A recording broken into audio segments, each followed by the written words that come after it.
झारखंड के एक छोटे से गांव में खेतों के बीच से एक पतला कच्चा रास्ता गुजरता था।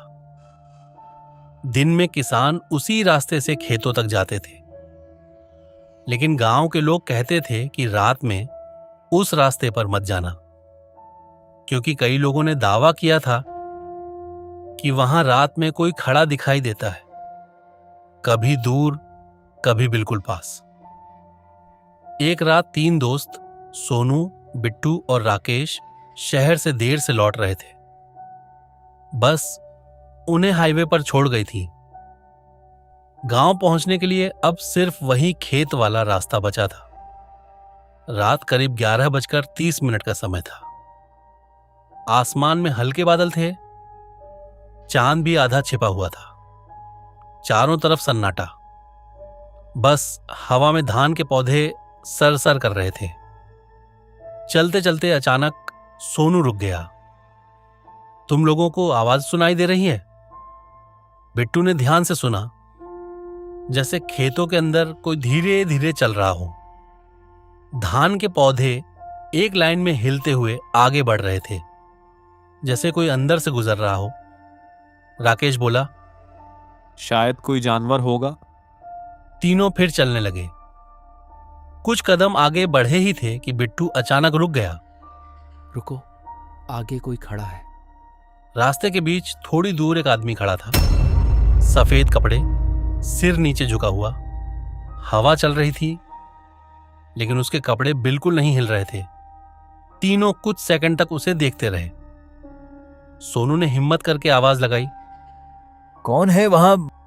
कोई जवाब नहीं, बस वही खामोशी। अचानक उस आदमी का सिर धीरे धीरे ऊपर उठने लगा। जैसे ही उसका चेहरा चांदनी में आया, तीनों के पैरों तले जमीन खिसक गई।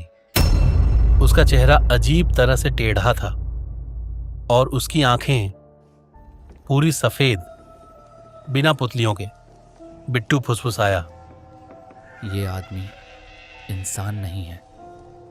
तभी वो आकृति अचानक तेजी से उनकी तरफ बढ़ने लगी।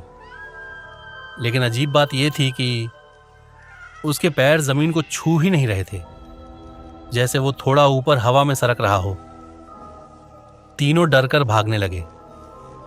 पीछे मुड़कर देखा, वो आकृति अब बहुत तेजी से करीब आ रही थी और अब उसकी गर्दन अजीब तरीके से एक तरफ झुकी हुई थी, जैसे हड्डी टूटी हो। हवा में अचानक सड़ी हुई बदबू फैल गई। बिट्टू चिल्लाया, जल्दी भागो। भागते भागते उन्हें दूर गांव का मंदिर दिखाई दिया। तीनों पूरी ताकत से उसी तरफ दौड़े। जैसे ही वे मंदिर की सीढ़ियों पर पहुंचे, अचानक पीछे से आने वाली कदमों की आवाज बंद हो गई। तीनों ने हिम्मत करके पीछे देखा। खेत के रास्ते के बीच वही आकृति खड़ी थी, लेकिन अब वो आगे नहीं आ रही थी, बस दूर से उन्हें घूर रही थी। कुछ सेकंड बाद उसका शरीर धीरे धीरे अंधेरे में घुलने लगा और फिर वो पूरी तरह गायब हो गया।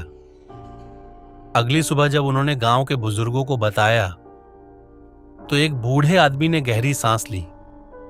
फिर बोला, तुम लोग बहुत किस्मत वाले हो।